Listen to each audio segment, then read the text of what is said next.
I'm very concerned, obviously, with all the spike in the cases in the last 2 weeks. Some parents are not confident in Carmel Clay School's safety plan as students are set to return to class on Thursday.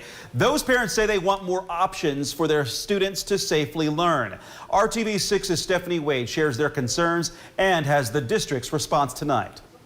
As more and more cases are being reported at school districts across our area, some parents in Carmel are concerned about the Carmel Clay School's safety plan as they are set to return next week. It's pretty frightening. Stephanie Stewart wants to send her children to school, but safely, she says.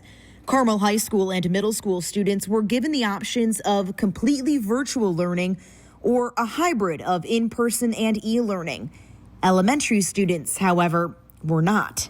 I just wish they would just make it 50% capacity. It would be so much more manageable. 2 days e-learning, 2 days at home. It would help the parents that work from home like me. Why not be safer than sorry it's our children. Barbara LeMay has decided to keep her kids home and do solely e-learning, but says not everyone has the means or ability to do that.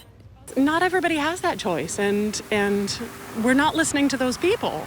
Like, their choice is to send their kids in person where it's dangerous or like nothing. Stewart is also worried about students being spaced only 3 feet apart, according to the CCS plan, as opposed to 6 feet. 3 feet, they're going to be reaching their arms out and touching each other. It's something Dr. Jennifer McCormick, the state superintendent of public instruction, addressed yesterday, saying it's safe enough to separate desks by only 3 feet.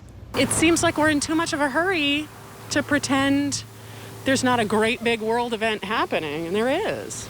Parents fearing not just that people will get sick, but also the inconsistency. If you have that many children crowded together, someone's bound to come down with it. It'll be 2 weeks at home, back to school, back home again, back and forth. That inconsistency is also so disruptive to learning and so difficult for the parents to manage. Stewart took these concerns to the superintendent, but the district is not budging on offering hybrid for elementary students. And you talk to the health department and they point to the schools and say, we're giving them the freedom so they can be nimble, I heard yesterday. Well, it's not nimble. There's a huge loophole and the parents are caught in the gap and they have no recourse. And that, quite frankly, is unacceptable. Stephanie Wade, RTV6.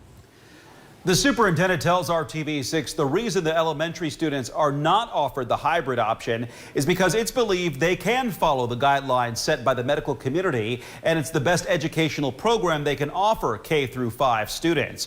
With the number of students in high school and middle school, they did not believe they could follow proper safety guidelines and social distancing.